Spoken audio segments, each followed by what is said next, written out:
বিএনপিকে 3 দিনের মধ্যে আন্দোলন করেই ফেলে দিবে, এই ধারণা যারা পোষণ করে তারা আকাশ কুসুম কল্পনা করছে বলে আমার মনে হয়। বিএনপি কিন্তু কচু পাতার উপর পানি না, যে একটু ঠেলা দিলেই পানি গড়িয়ে পড়বে। জনগণের বিপুল সমর্থন নিয়ে বিএনপি ক্ষমতায় আছে, এখনও জনগণ বিএনপিকে সমর্থন করছে। জনগণ এই গণ অভ্যুত্থান এবং তার আগে যে ফ্যাসিবাদ দেখেছে, গণ অভ্যুত্থান, তারপরে জনগণ কিন্তু নতুন একটা রাজনীতি প্রত্যাশা করে। জনগণ এখন আর বিশৃঙ্খলা চায় না, জনগণ এখন আর হতাশা চায় না, জনগণ এখন আর উত্তেজনা চায় না। জনগণ এখন শান্তিপূর্ণ একটা পরিবেশ চায়, যে পরিবেশের মধ্য দিয়ে তারা নিজেদের ভাগ্য নিজেরাই করতে পারবে এবং একটা সুশৃঙ্খল বাংলাদেশ চায়। সেটাই আমাদের সকলের প্রত্যাশা হওয়া উচিত।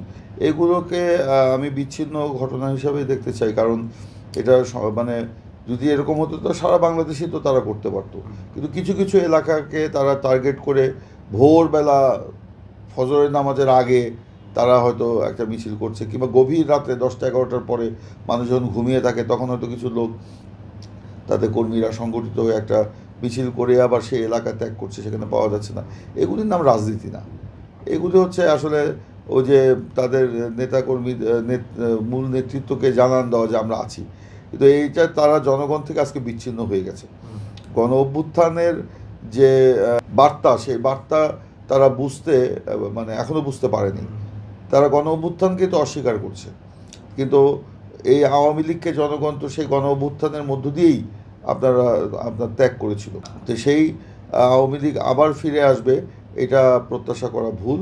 তবে তাদের কিছু নেতা কর্মী, তাদের বা কিছু সমর্থক, তারা যে কাজগুলো করছে এইটা আমি মনে করি গণতন্ত্রের জন্য সহায়ক নয়।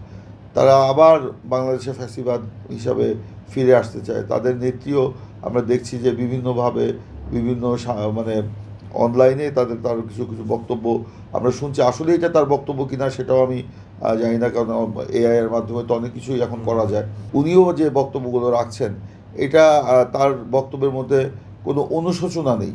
15 বছরের যে ফ্যাসিবাদ, সেই ফ্যাসিবাদের কারণে জনগণ, গণতন্ত্র এবং মানুষের অধিকার যে পদদলিত হয়েছিল, সেই ব্যাপারে তার কোনো অনুশোচনা নেই। এই গণ অভ্যুত্থানে তার নির্দেশেই মানুষ শিশু থেকে বৃদ্ধ পর্যন্ত নিহত হয়েছে, রাস্তায় রাস্তায় যেভাবে নির্যাতিত নিপীড়িত হয়েছে। তো সেটার জন্য যে একটা অনুশোচনা সেটার মধ্যে নেই। তো জনগণ কেন তাদেরকে গ্রহণ করবে, কেন তাদেরকে মেনে নেবে? সামাজিক মাধ্যমগুলোতে বিভিন্ন রকমের মানে অসত্য, বিভ্রান্তিকর, উত্তেজনাকর এবং অশ্লীল কিছু বক্তব্য হাজির করে একটা জনগণকে আপনার সেখানে মানে উত্তেজিত করার একটা পরিকল্পনা নিয়ে কেউ কেউ আগাচ্ছে।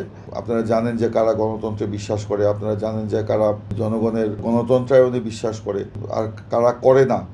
যাদের যাদের মূল উদ্দেশ্যটাই হচ্ছে বাংলাদেশকে অস্বীকার করা, যারা 71 সালে বাংলাদেশকে চায় নাই, যারা কিন্তু পরবর্তীতে দেখা গেছে যে তাদের মূল উদ্দেশ্যটাই কিন্তু ভিন্ন।